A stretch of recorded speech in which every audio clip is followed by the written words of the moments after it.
ท่านสอนให้เรามองว่าจริงๆแล้วมนุษย์เชื่อมโยงกันนะครับคือทุกคนต้องการความสุขเหมือนกันแต่การที่คนจะมีความสุขเนี่ยความสุขมันเหมือนทักษะ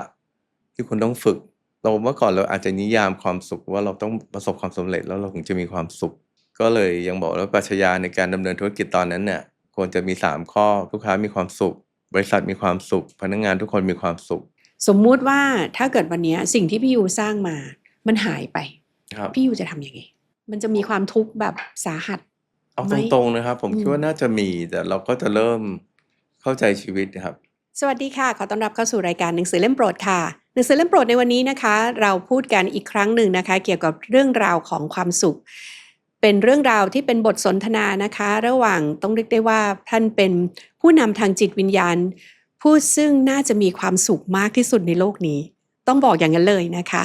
แล้วก็เป็นการแนะนำผ่านหนังสือเล่มโปรดของแขกรับเชิญคนพิเศษของเรานะคะพี่ยูสวัสดีค่ะสวัสดีครับพี่แต้วครับขอบพระคุณค่ะขอบพระคุณเป็นอย่างสูงนะคะที่ให้เกียรติกับรายการหนังสือเล่มโปรดนะคะวันนี้เรามาพูดคุยกันกับเรื่องราวของความสุขนะคะพี่ยูเลือกเล่มใดมาคะก็เป็นหนังสือที่ผมคิดว่ามันดีมากๆเลยนะครับก็คือ The Art of Happiness นะครับก็เขียนโดยท่านดาไลลามะจริงๆแล้วเป็นบทสนทนาเป็นคำสัมภาษณ์ระหว่างท่านดาไลลามะกับจิตแพทย์ท่านหนึ่งชื่อนายแพทย์ Howard C. Cutler นะครับซึ่งเขาไปสัมภาษณ์ท่านดาไลลามะในวาระต่างๆแล้วก็มาเขียนเป็นหนังสือเล่มนี้แล้วก็เป็นหนังสือที่ขายดีในนิวยอร์กไทม์ติดต่อกัน2 ปีนะครับเป็นนิวยอร์กไทม์เบสเซลเลอร์นะคะแล้วก็จริงๆเป็นเบสเซลเลอร์ทั่วโลกแล้วเล่มที่ผมซื้อเนี่ยคือเพิ่งมาดูว่ามันเมื่อ22 ปีที่แล้ว22เป็นการพิมพ์ครั้งที่2ของหนังสือที่แปลเป็นภาษาไทยครับค่ะแต่เล่มแรกจริงๆแล้วท่านเขียนในปี1998ค่ะก็คือเป็นบทสนทนาที่คุณโฮเวิร์ดพูดคุยกับองค์ดาไลลามะองค์ที่14นะคะก็แล้วได้ข่าวว่าพี่ยูเพิ่งไปพบพระองค์ท่านมาวันนั้นพอดีคุยกับคุณวูดดี้ก็เคยเห็นคลิปด้วยครับที่คุณวูดดี้ไปสัมภาษณ์ท่านแล้วก็เลยบอกโอ้อยากไปจริงๆทริปนี้ก็เลยเกิดจากความต้องการของผมเลยแต่เราไปกันประมาณ10 กว่าคน16 ที่ดารัมซาลาใช่ครับที่ดารัมสลาที่อินเดียครับพอทราบก่อนล่วงหน้าประมาณ3 เดือนเพราะว่าต้องส่งรายชื่อเข้าไปแล้วก็เขาไปกราบทูลก่อนแล้วก็ต้องมีช่วงเวลาพิเศษเพราะเราจะค่อนข้างจะได้ Exclusive นิดนึงก็เลยแบบจากเดิมที่ผมเคยซื้อหนังสือที่ท่านเขียนเนี่ยเล่มนี้เล่มเดียวเนี่ยก็เลยไปซื้อจาก Amazon จาก Shopee Lazada หลังจากที่พบพระองค์ท่านเรียบร้อยก็ได้กว้านซื้อก่อนก็กว้านซื้อหนังสือมาก็มาอ่านแล้วก็ยิ่งทำก็เพราะว่ามันดีกับเราเลยแต่พอได้เข้าเฝ้าเลยได้รับรู้เลยว่ามันเหมือน energy medicine นะครับคือเรารู้ถึงพลังของความเมตตากรุณาของท่านมากๆ energy medicine เหมืคือนอเป็นยาแห่งพลังซึ่งมันอยู่ในรูปแบบของพลังงานเราได้สัมผัสได้จับมือกับท่านได้คุยกับท่านพอดีผมนำพระที่ผมสร้างซึ่งเป็นองค์ย่อเนี่ยไปถวายผมตั้งใจเตรียมไปทำโดยเฉพาะเพื่อไปถวายท่านท่านก็เอามาแตะกันหน้าผากของท่านอะไรเงี้ยเราท่านก็พูดอะไรบ้างนะครับแล้วก็ต้องมีคนแปลเพราะท่านจะพูดเป็นภาษาทิเบตพอกลับมาเรารู้สึกเราก็อยากจะมองท่านเป็นโรลโมเดลในความที่มีเมตตากรุณาเต้าก็เคยได้มีโอกาสไปกราบท่านดาไลลามะเมื่อประมาณน่าจะสัก8 ปีที่แล้วก็ที่ดารัมซาลาเหมือนกันก็ไปกับน้องวูดดี้เนี่ยแหละค่ะแล้วก็สิ่งหนึ่งที่ได้ค้นพบคือพบพระองค์ท่านแรกเลยก็คือความเมตตามันเหมือนมีรังสีแห่งความเมตตาแผ่ใช่เลยครับทั้งอาณาบริเวณรวมถึงเรานับเป็นโมเมนต์ที่หนึ่งในโมเมนต์ที่ดีที่สุดของชีวิตพี่ยูก็น่าจะเช่นเดียวกันใช่ครับพี่ยูเจอหนังสือเล่มนี้ครั้งแรกตอนที่ซื้อ The Art of Happiness เมื่อ22 ปีที่แล้วเนี่ยตอนนั้นน่าจะอย่างช่วงตอนนี้อายุ34แล้วก็ตอนนั้นเนี่ยยังมีความค้นหาไหมคะทำไมถึงได้เลือกเล่มนี้ตอนนั้นครับก็ซื้อมาอ่านเลยครับเพราะว่าโอ้โหเป็นหนังสือนะครับขายดีนะครับของนิวยอร์กไทม์ก็2 ปีนะครับก็เชื่อว่าคนอ่านกันทั่วโลกเมื่อก่อนเราอาจจะนิยามความสุขว่าเราต้องประสบความสำเร็จแล้วเราถึงจะมีความสุขนะครับตอนอายุ34คีย์เวิร์ดนะครับคือ if you want others to be happy practice compassion if you want to be happy practice compassion ก็คือถ้าคุณอยากให้คนอื่นมีความสุขคุณก็ต้องมีความเมตตากรุณาคุณอยากให้ตัวเองมีความสุขก็ต้องมีความเมตตากรุณา ก็เลยยังบอกว่าปรัชญาในการดำเนินธุรกิจตอนนั้นเนี่ยควรจะมี3ข้อนะครับลูกค้ามีความสุขบริษัทมีความสุขพนักงานทุกคนมีความสุขผมในฐานะผู้บริหารของแผนกเนี่ยก็อยากให้มันสร้างสมดุลตรงนี้จริงๆแล้วพี่ยูมองว่าแก่นของหนังสือเล่มนี้ที่ทำให้เป็นเบสเซลเลอร์ผู้คนทั่วโลกต่างชื่นชอบคืออะไรคะจริงๆครับคือถ้าเราอ่านนะครับทั้งเวอร์ชันภาษาอังกฤษภาษาไทยจะเขียนว่าคือคู่มือในการใช้ชีวิตเพราะว่าไม่ว่าท่านจะจนหรือเป็นชนชั้นกลางชนชั้นสูงหรือ whatever รายได้สูงเนี่ยถ้าไม่เข้าใจในการใช้ชีวิตอะมันก็ยังมีความทุกข์อยู่เราก็เลยรู้สึกว่าอ๋อที่แท้เนี่ยมันเกิดจากมันตามหนังสือเลยเราวกกลับมาอ่านอีกครั้งเนี่ยเราจะเข้าใจมันมากขึ้นงั้นคำแนะนำผมคนจะอ่านหนังสือเล่มนี้อาจจะต้องอ่าน3 รอบนะครับเราก็จะเข้าใจมันมากขึ้นว่าอ๋อจริงแล้วเราความสุขของเราที่เราได้มันเป็นการความสุขภายนอกเราเติมมันจนเต็มแล้วไม่ว่าจะรถจะบ้านสินค้าแบรนด์เนม whatever อะไรต่างๆการกินอาหารจะหรูหราแค่ไหนเราก็ทานได้เนี่ยมันเป็นการเติมความสุขจากภายนอกอย่างเดียวแต่ความสุขภายในเรายังมีช่องว่างอยู่เยอะมากบทแรกของหนังสือเล่มนี้เนี่ยท่านคุณหมอโฮเวิร์ดนะคะถามองค์ดาไลลามะว่าท่านมีความสุขไหมครับแล้วท่านก็บอกว่ามีสิมีความสุขแล้วคุณหมอไม่เชื่อครับใช่ค่ะพูดทำนองคล้ายๆว่าเอ๊ะท่านโกหกหรือเปล่าว่าท่านมีความสุขอยู่ตลอดเวลาเพราะว่าถ้าทุกคนเปิดใจอะเราจะรู้ว่าเรามีความทุกข์ใช่นะครับเรามีความทุกข์อยู่ค่ะท่านตอบว่ายังไงนะคะคือจุดมุ่งหมายของคนเราจริงๆเราต้องการมีความสุขแต่การที่คนจะมีความสุขเนี่ยความสุขมันเหมือนทักษะที่คุณต้องฝึกท่านน่ะฝึกมาโดยตลอดคือท่านบอกว่าความสุขจริงๆแล้วมันเหมือนกล้ามเนื้อนะเราฝึกได้ที่จะให้อภัยฝึกความกตัญญูฝึกความมีสติฝึกความเมตตากรุณาต่างๆซึ่งก็เป็นหลักของพระพุทธศาสนาอันที่เราจะจับความรู้สึกได้เร็วนะครับเพื่อเราจะไม่ได้ใช้ชีวิตไปตามความรู้สึกไม่ว่าความรักความโลภความโกรธความหลงต่างๆผมก็เชื่อมั่นว่าท่านผ่านจุดนั้นไปแล้วท่านก็เลยมีความสุขกับการให้การช่วยเหลือผู้อื่นเป็นโพธิจิตนะครับท่านบอกว่าความสุขมีได้ต้องฝึกอย่างที่พี่ยูบอกฝึกจิตครับนะคะท่านอธิบายเรื่องการฝึกจิตในเล่มยังไงรบกวนพี่อธิบายได้ไหมคะคือมันคือการมีความสงบนะครับเรารู้เท่าทันจิตเรามีสตินะครับบางครั้งผมก็ยอมรับว่าต่อให้เราเป็นผู้บริหารที่ประสบความสำเร็จหรือทำธุรกิจจนประสบความสำเร็จอะเราก็ไม่ค่อยมีสตินะครับบางทีบางทีเราใช้อารมณ์พอสมควรเพราะว่ามนุษย์เนี่ยจริงๆแล้วมันจะใช้อารมณ์เป็นหลักนะครับแล้วค่อยหาเหตุผลเนี่ยมารองรับสมองส่วนอารมณ์มันใหญ่ใช่ครับแล้วเราค่อยหาเหตุผลมารองรับมันงั้นคนที่ฝึกจิตอะมันจะมีคำพูดหนึ่งของท่านครับบอกว่า a disciplined mind เนี่ยมันจะ leading to happiness คือจิตที่มันถูกฝึกฝนแล้วเนี่ยมันจะนำไปสู่ความสุขงั้นนี่คือเหตุผลที่ท่านตอบว่าทำไมท่านถึงสุขได้ตลอดแต่ในขณะเดียวกันเนี่ยคนที่ undisciplined mind เนี่ยก็จะ lead to suffering ก็คือจะมีความทุกข์มีความทรมานความทุกข์ใช่เพราะว่ามันไม่ได้ฝึกมันไม่มีสติมันก็เวลาอะไรเข้ามากระทบความโลภความโกรธความหลงเนี่ยมันก็จะไหลไปมันก็จะเป็นทุกข์ไหลไปก็เป็นทุกข์ยิ่งไหลนานคิดนานปรุงแต่งนานก็ยิ่งทุกข์จัดพี่ยูเคยใช้หลักการในการที่ฝึกจิตหรือว่ามีปัญหาหนักๆรบกวนพี่ยูเล่าได้ไหมคะว่าตอนช่วงที่มีปัญหาเยอะๆอาจจะเป็นเรื่องที่ทำงานเราแก้ไขปัญหานั้นได้ยังไงสำคัญที่สุดคือเราต้องปล่อยวางมันไปแล้วเราต้องให้อภัยแต่ตอนนั้นเนื่องจากองค์กรของต่างชาติเนี่ยองค์กรข้ามชาติเขามักจะมีผู้บริหารใหม่ๆเขาจะมี reorganization พอรีทีก็จะมีผู้บริหารใหม่มาคุมนะครับ CEO ท่านใหม่มาแล้วก็รู้สึก chemistry ไม่ตรงเราไม่ได้รู้สึกไม่ตรงกับเขาแต่เขารู้สึกว่าเราไม่ตรงกับเขาอยากย้ายเราไปอยู่สิงคโปร์เราก็โกรธนะครับตอนนั้นเราก็รู้สึกโกรธเขาว่าเอ้ยว่าเราก็ทำได้ดีเราสร้างอาณาจักรตรงนี้เราตอนนั้นเราคิดอย่างนี้เลยว่านี่คืออาณาจักรของเราปราสาทของเราเงี้ยเลยถึงทั่วเนี้ยไม่ได้เคยรู้สึกโกรธเกลียดเขาเลยครับรู้สึกขอบคุณอะไรเงี้ย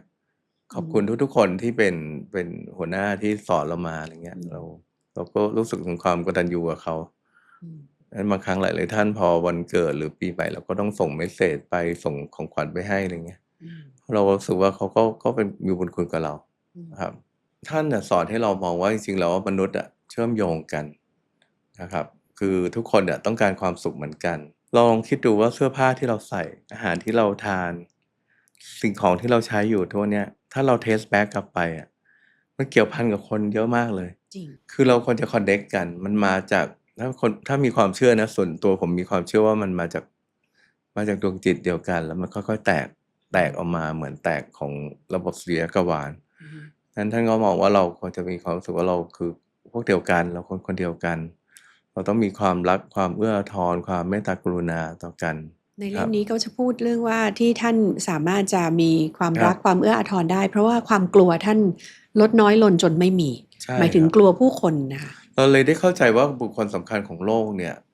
ไม่ว่าเนลสันแมนเดลาหรือท่านอาร์บิชอปตูซึ่งเป็นอาร์บิชอปทางด้านศาสนาแต่ก็มาสนทนาธรรมกันคอนเซปต์มันคือเดียวกันไม่ว่าศาสนาพุทธศาสนาคริสต์นะครับก็คือมันต้องการให้ทุกคนมีความสุขพ้นจากความทุกข์ต่างๆแล้วที่อยากจะเพิ่มเติมที่ท่านบอกว่าถ้าเราอยากให้ตัวเองมีความสุข เราก็ต้องฝึก practice compassion คือฝึกความเมตตากรุณาค่ะก็เพราะว่าถ้าเราไม่เมตตาตัวเองมันเลยเป็นที่มาของการที่เราหมกมุ่นกับตัวเองอืมนะครับเราหมกมุ่นกับตัวเองเราก็จะเกิดความเหงาเพราะความเหงาเราก็อยากแยกตัวออกจากสังคมแต่ว่าถ้าเราไม่หมกมุ่นกับตัวเองเรามองข้างนอกเนี่ยเราก็จะไม่มีความเหงาไม่มีความเศร้างั้นบางครั้งการเกิดเหตุการณ์ที่คนซึมเศร้า introvert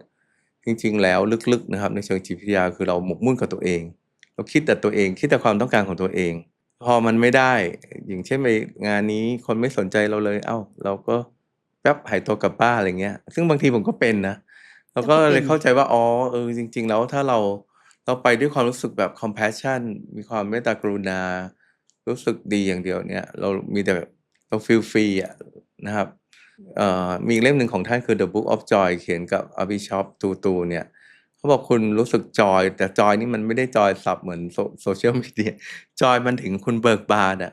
เราจะรู้สึกเลยว่าเราคอนเน็กกับคนได้ดีขึ้นเรื่องต่างๆเพราะว่าผมฝึกผมก็รู้สึกว่าจากคนที่จริงๆแล้วไม่ค่อยมีเพื่อนนะครับผมก็มีเพื่อนมากขึ้นมีอะไรมากขึ้นเราก็ฟีลฟรีครับว่าเรา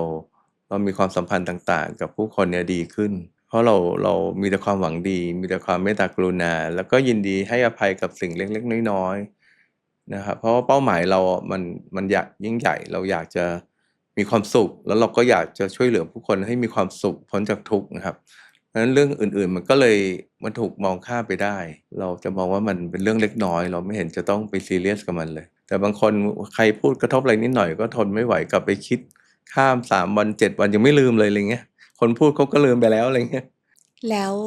พี่ยูฝึกยังไงอะก็หลักๆก็พยายามฝึกสตินะครับแต่ไม่ถึงขั้นสวดมนต์มีบ้างแต่ไม่ค่อยแต่ส่วนใหญ่ก็คือพยายามจะฝึกฝึกจิตนะครับว่าเราพยายามที่จะมีสติว่าเรากำลังทำอะไรอยู่เพราะบางครั้งเราจะฟุ้งซ่านเรานึกถึงอดีตบ้างนึกถึงอนาคตบ้างเราไม่ค่อยอยู่กับปัจจุบันบางครั้งเราก็เครียดกังวลว่าอนาคตจะเป็นยังไงแล้วบางครั้งเราก็มีเหตุการณ์ในอดีตที่เราอาจจะรู้สึกฝังใจ อันนี้เราก็เลยต้องพยายามเราจะปลดปล่อยมันออกไปก็คือว่าเราพยายามมองคนอื่นเขามากขึ้นนะครับเราก็ฝึกเมตตากรุณานี่แหละตอนแรกก็ไม่เข้าใจว่าแค่เมตตากรุณาเนี่ย practice compassion แล้วจะมีความสุขจริงเราเอาข้อนี้ข้อเดียวเนี่ยเราจะมีความสุขมากขึ้นเลยนะครับบางคนก็บอกอุ๊ยเราเมตตากรุณาแต่คนอื่นเขายังร้ายอยู่จะไปแก้ได้แต่ตอนหลังเขามาค้นพบว่าอาจจะเหมือนกฎของแรงดึงดูดก็ได้นะครับ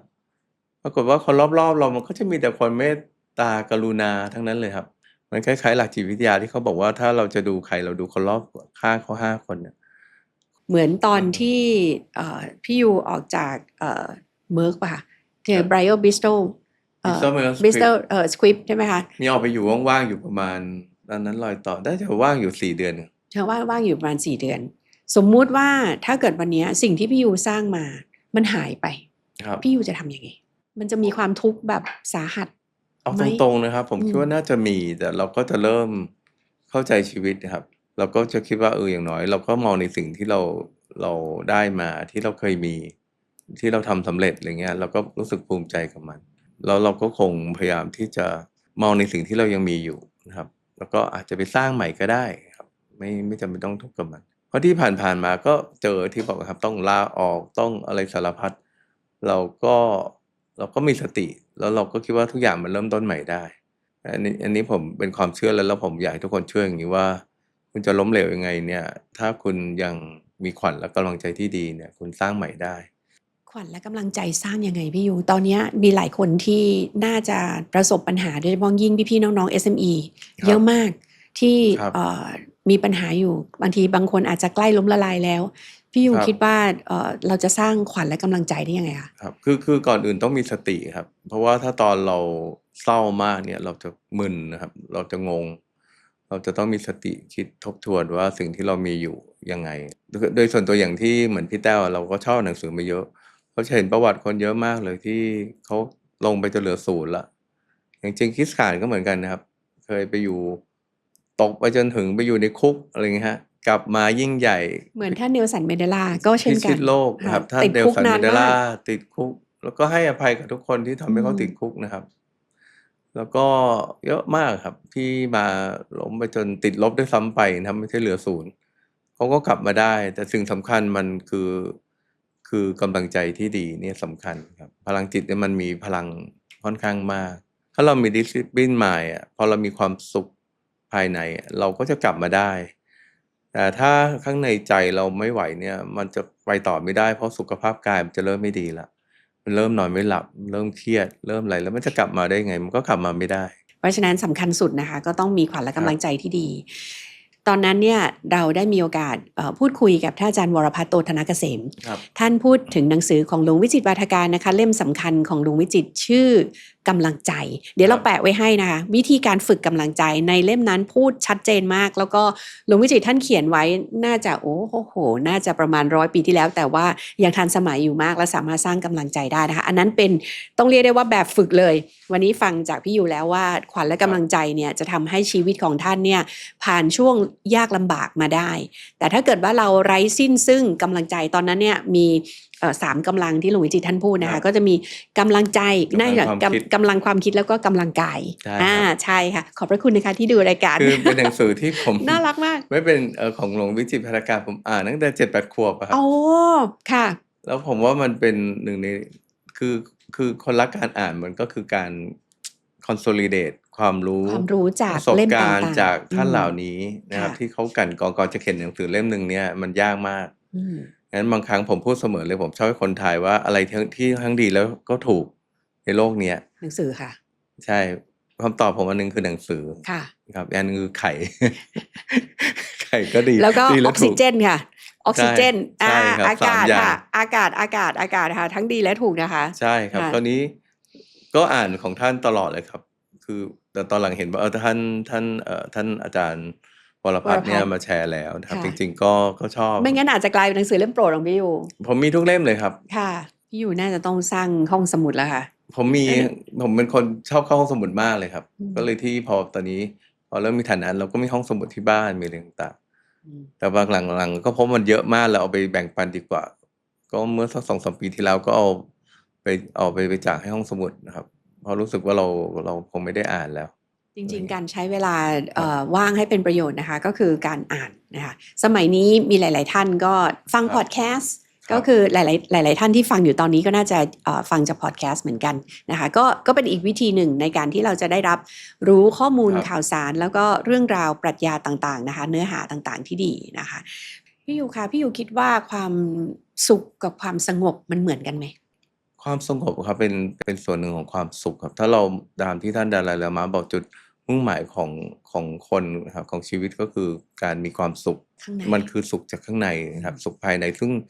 ที่เราจะทำได้นี้เราต้องมีความสงบเรารู้สึกถึงความสงบมี peace of mind ที่เขาใช้คำศัพท์กันคือเราจะรู้สึกมันสงบขึ้นพอเราสงบขึ้นเราจะรู้สึกหัวมันฟีลดีครับซึ่งบางครั้งก็ทำได้ไม่ได้บ่อยเดี๋ยวครั้งวันไหนที่เรามีความสุขแบบนั้นเรารู้สึกมันมีความสุขจังเลยแล้ววันนี้เป็นวันที่ดีวันนี้ก็พอมาได้แบ่งปันก็จะรู้สึกว่ามีความสุขครับถ้าเกิดว่าสิ่งที่เราคุยกันเนี่ยมันได้ประโยชน์กับผู้ฟังนะครับเราคิดว่ามันมีความสุขครับแน่แน่นอนค่ะแน่นอนมากๆนะคะพี่อยู่ค่ะสมมุติว่าเหลือเวลาชีวิต1 ปีหน้าเนี่ยณเวลานี้ปีหน้าเนี่ยอาจจะตุยแต่จริงๆแล้วเราไม่รู้นะคะว่าจะตุยเมื่อไหร่นะคะก็คือเหลือเวลาชีวิตอีก1 ปีพี่อยู่จะทำอะไรต่างจากวันนี้ไหมถ้าบอกเหลือ1 ปีจริงๆเหลือน้อยมากนะครับเพราะว่าเราต้องนอน เราต้องทานข้าวเราต้องเดินทางรวมๆไปเราเหลือเวลาวันหนึ่งผมเคยคำนวณดูแล้วเหลือไม่ถึง10 ชั่วโมงมันจะถ้าก็ผมว่าเราคงต้องพิจารณาว่าเราอยากจะทำอะไรเราจะใช้เวลากับใครศึกษาธรรมะมากขึ้นหรือไปเล่นกีฬาที่ตัวเองชอบหรือเล่นดนตรีอะไรต่างๆนะครับ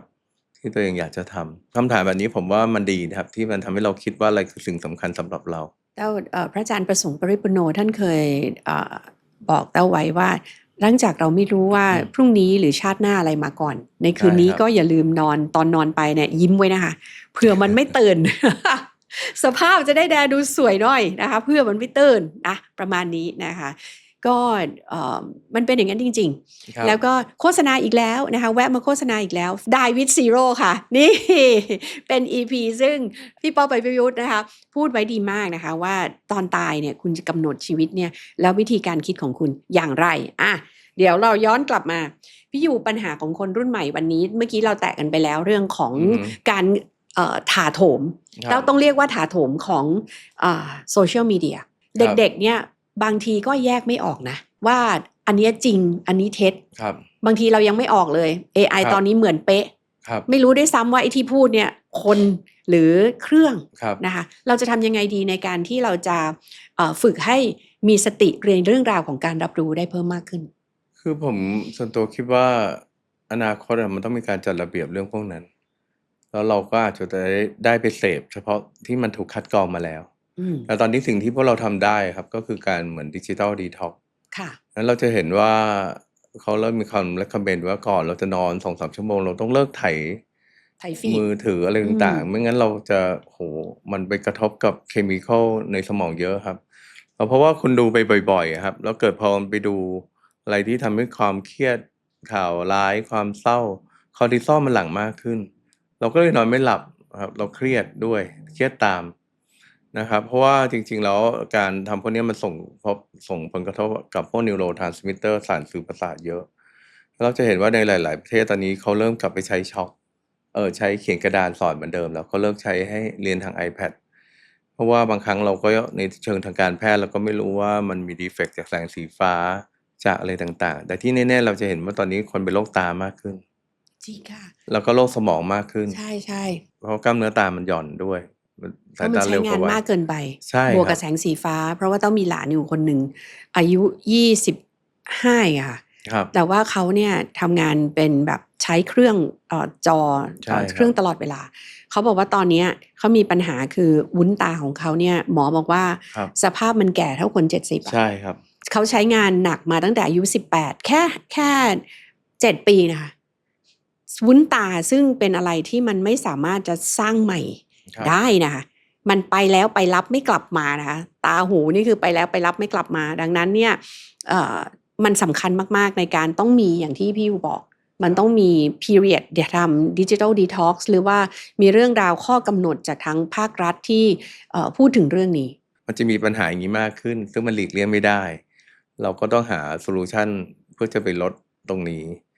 ลดปัญหาที่เกิดขึ้นให้กับประชาชนก็คือเรื่องเกี่ยวกับโรคสมองนะครับแล้วก็โรคทางตานะครับได้ค่ะนอกนั้นอาจจะเป็นโรคที่เป็นไปตามการเวลาอย่างเช่นอายุมากขึ้นเป็นโรคกระดูกโรคข้อ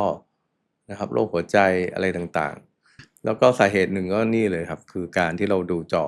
ใช่แล้วก็ประเทศไทยเป็นประเทศที่ประชาชนใช้โซเชียลมีเดียเยอะมากคือเวลาในการไถเนี่ยเยอะมากๆเลยเพราะฉะนั้นก็เลยกลายเป็นความวุ่นวายของคุณหมอตาและคุณหมอสมองมากขึ้นไปกว่าเดิมเป็นส่วนหนึ่งของความทุกข์นะครับทุกทั้งเรื่องของสุขภาพทางกายด้วยแล้วก็สุขภาพจิตด้วยใช่นะครับเพราะว่ามันก็จะทำให้เราใช้ชีวิตอยู่บนอารมณ์มากเกินไปใช่ค่ะมันก็จะเหมือนอย่างที่ท่านดาไลลามะสอนครับมันก็จะไปตามอารมณ์ของกระแสของฝูงชนของอะไรต่างๆแล้วเราก็จะไม่ตระหนักว่าจริงๆแล้วลึกๆแล้วมันคืออะไรตามหลักของพระพุทธเจ้าจริงเราต้องรู้ว่าเหตุมันคืออะไรสาเหตุเหตุของทุกข์นั่นคืออะไรบ้างนะ ใช่ครับก็เวลาที่เรานั่งดูจอค่ะหรือว่าไถฟีดใจเราไหลกับเรื่องราวของเขานะคะยิ่งถ้าเกิดว่าท่านเสพเรื่องที่มันแย่มันลบทะเลาะเบาะแว้งโกงสารพันสิ่งซึ่งพอเสพด้วยความเพลิดเพลินตอนแรกมันเพลินสักพักหนึ่งเนี่ยใจมันจะเหี่ยว ใช่ ลองระลึกเรื่อยๆนะคะว่าดูแล้วเนี่ยได้ประโยชน์อะไรไหมแล้วใจเราเหี่ยวหรือเปล่าคือใจเป็นปกติแล้วก็เบิกบานอันนั้นคือเป้าหมายนะคะแต่ปรากฏว่าเราก็ชอบทำตัวให้ใจเหี่ยวใจห่อแล้วก็ยึดติดเรื่อยๆแล้วก็คิดว่าความเพลิดเพลินนั้นมันเป็นความสุขจริงๆแล้วมันเป็นความสุขแค่ชั่วคราวในการหลงไปแต่หลังจากนั้นเนี่ยมันเป็นความทุกข์อันนี้คือเป็นสิ่งที่เกิดขึ้นอันนี้จากประสบการณ์ตัวเองด้วยแล้วก็ในหนังสือก็พูดด้วยนะคะสรุป The Art of Happiness ศิลปะแห่งความสุขที่แท้จริงพี่ยูคิดว่าคืออะไรคะคือความสุขครับมันเป็นเหมือนทักษะนะครับที่เราจะต้องฝึกมันคือการฝึกจิตครับฝึกจิตให้เรารู้จักของการใช้ชีวิตแบบมีสติรู้จักการให้อภัยมีเมตตากรุณาก็คีย์เวิร์ดอันหนึ่งก็คือคำว่า discipline mind เนี่ยมันจะ leading to happiness undisciplined mind เนี่ยก็ leading to suffering เนี่ยก็คือถ้าจิตที่เราไม่ฝึกเราจะมีความทุกข์งั้นการที่เราจะมีความสุขเนี่ยเราต้องหัดฝึกจิตนะครับฝึกความสุขฝึกความเมตตากรุณาอะไรที่จะทำให้เรามีความสุขมากขึ้นครับแล้วก็ข้อสำคัญคือเราก็ต้องมี self compassion ด้วยเราต้องหัดมีเมตตากรุณาต่อตัวเราเองด้วยครับเพราะว่าบางครั้งเนี่ยเราก็จะรู้สึกว่าเราอยากให้คนอื่นพ้นทุกข์แต่ทำไมเราไม่อยากให้ตัวเองพ้นทุกข์การที่เราทุกข์กับตรงนี้เพราะอะไรเราก็เปลี่ยนมุมมองกับมันเราก็จะมีความสุขมากขึ้นครับอยากให้ความสุขของท่านเป็นไปได้อย่างยั่งยืนเกิดได้จริงๆนะคะแล้วก็เกิดได้จากการฝึกแล้วก็การฝึกนั้นเนี่ยก็ต้องเป็นการฝึกให้มีเมตตากรุณาด้วยนะคะก็เป็นความอิ่มเอมในเรื่องของความสุขที่เราพูดคุยกันในวันนี้นะคะกับหนังสือ The Art of Happiness นะคะซึ่งเป็นบทสนทนาของนักจิตวิทยานะคะคุณหมอจิตวิทยาช